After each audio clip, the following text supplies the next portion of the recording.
In this Sunday matchup, we got the Vikings going up against the Bills, which is definitely one of the best games of the week as far as I see it. Who do you think is going to come out on top and why? This is all dependent upon two words: Josh Allen. Well, three: his availability. You know what I'm saying? Like Josh Allen's availability. So he's listed as day to day. It's his throwing arm, his elbow. They're thinking it could be with his UCL, his ulnar collateral ligament, with some nerve damage and whatever have you. So we don't know what's going to happen. As of right now, we can't even dictate an assumption on what we think is going to happen because we're not doctors. We don't know if he's going to play, and if he does, if it's going to make it worse. So I'm going to go with this prediction based off of if they play, in terms of if he plays. If Josh Allen plays, I think the Bills bounce back because I think that the Vikings have not played a competitive football team realistically since they played the Dolphins 3 weeks ago. And that game was a lot closer than it needed to be because the Dolphins almost came back in that fourth quarter. But again, this is neither here nor there. You can play what ifs all you want in this league and in all of sports for that matter. But I think the Bills will be angry. I think the Bills are going to find a way to bounce back because they saw defensively they were not the team that they want to be as the league's number one overall defense. The Jets ran all over them. Zach Wilson was able to scramble for a couple of extra yards as well. And just overall, the Jets were able to really play significant stifling defense against Stephon Diggs and the MVP candidate in Josh Allen. Now, you can chalk that up to, oh, he was injured. Oh, he was forcing it. Oh, he was the one that was running the ball too much. Kyle and I have been saying this for years. Since Josh Allen has come into this league, he is the full heart and soul of this team. You have solid running backs on this team. You have James Cook. You have Devin Singletary. You traded for Nyheim Hines. You need to lean on your running backs to play efficient football. You cannot have your star quarterback running the ball 9 to 15 times or 10 to 15 times and taking big unnecessary hits. I mean, look, he's already hurt his throwing arm. You can't afford to have him hurt a shoulder, a knee, a foot, God forbid something significantly tears, knock on wood. You need to be able to play smart football. And I think that the Buffalo Bills offensively need to wake up and realize you cannot continue to put your quarterback's future and your franchise's winning chances in jeopardy. Josh Allen needs to sit back if he plays this one conservatively, and really lean on this running game. I think that Minnesota might fold if they're consistently dropping players into coverage because you're going to obviously assume that Josh Allen's going to throw this ball 40 to 50 times. If you were to knock them off, play out of the shotgun, really have your running backs play out of the draw, play out of the pistol, keep them off balance with maybe some RPOs and some checkdowns to the tight ends. I really think that Dawson Knox is a really big mismatch at that position because he is so big. He is able to get yards after the catch. And because his catch radius at his size is relatively above average as well. So when you have Stephon Diggs and whatever have you also, I think that you need to be able to utilize him in the short yardage as well. Limit those big throws downfield. I know that's what you're known for, but you have to be able to preserve that arm. Now, I will go on the other side and say, if Buffalo plays the way that they did last week, Dalvin Cook's going to kill them. Dalvin Cook is going to run all over this team. He is one of the league's best backs when given the chance, and you have Justin Jefferson on the other side. Now, I know Tre'Davious White potentially could be playing in this game. That is also another situation that we need to keep an eye on because he was activated last week from I think it was the PUP, something like that. I forget what it is. I'm looking at the injury report. And Jordan Poyer's questionable. Tremaine Edmonds is questionable. Dane Jackson. So I'm not seeing Tre'Davious White here. I'm actually going to just continue to scroll because I want to make sure before I make a prediction fully that he is available. So he was listed as questionable just a few days ago.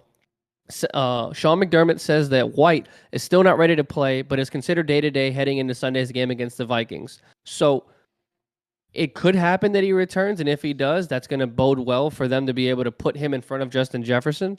But now we have to flip this the other way. If Josh Allen doesn't play, I think Minnesota walks all over them. I think that Justin Jefferson is going to kill it. I think that Minnesota defense is going to be swarming. Zadarius Smith is going to be all over Case Keenum's face. And if they don't change this methodology of just pass, Case Keenum is not Josh Allen.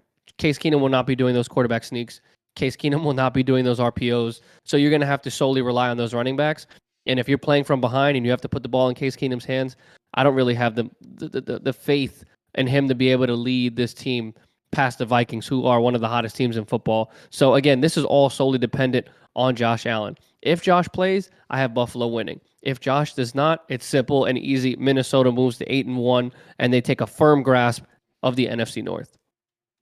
Kev, I think you laid it out perfectly there. There's really not much for me to add. Um, it's really kind of dependent on whether or not Josh Allen plays or not. And I think if Josh plays, I think they win this one in a relatively close battle. I think it would probably be like a one possession game that would decide it. But if he doesn't, I don't have faith that Case Keenum's going to get it done for the Bills. And that's despite the fact that the last time that I think we saw him, he was actually a member of the Vikings.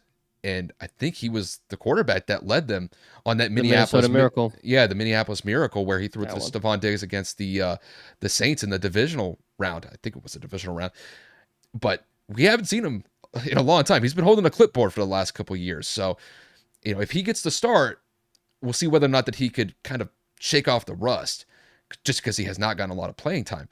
So, if I had to pick this one, just based off of where we stand, based on the injury reports at this current moment in time, I am going to go with the Bills in this one, simply just because if Josh Allen plays, and I'm going to assume that he's going to play, I just don't think that the Vikings defense is going to hold up in the long run.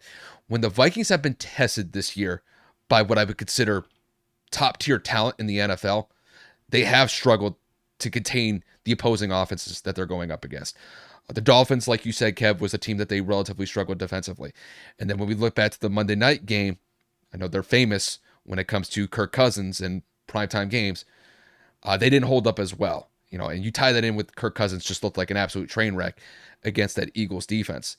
You had the result that ended up being where they just got smoked by the Eagles. And I would say that this is another test for the Vikings to see where they stand about halfway through the season. And don't get me wrong, they have the requisite pieces to be able to win this game. It's just I don't think they're going to be able to execute at the level that they've been playing at essentially the entire season. I mean, they're at a 7-1 record. You can only play against the teams that you're going up against. So I got to give them respect for, being this good so far in the season and essentially wiping out the rest of the competition in the NFC North, just because it's not even that competitive a division right now. But to me, this is probably the best team, or the second best team that they've gone up against in the season. And I just don't know if they're going to have the execution to be able to get past Buffalo here. Buffalo's coming off of a really bad game against the Jets.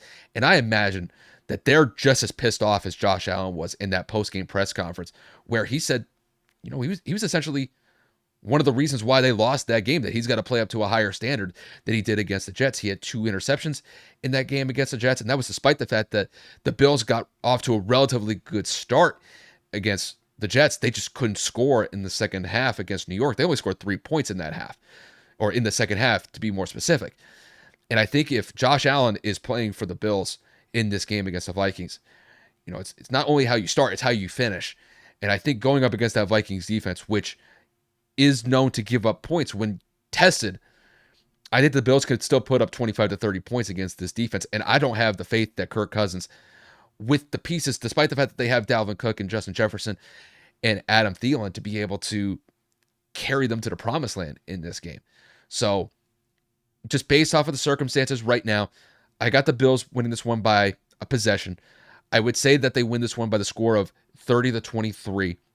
They bounce back from that bad loss to the Jets last week. And this would be one of the times where, when it comes to Minnesota, they lose one of those one possession games. They've really been struggling in years past to win those one possession games. This year, it's been the opposite. They've been able to win those one possession games. And even though they haven't been convincing in a lot of their wins this year, they're at least getting W's at the end of the day. I don't think that's the case here. I just think that they have too much of an uphill battle in this game against the Bills. And I think the Bills find a way to bounce back in week 10, but in a relatively close fashion. That's just how I see it.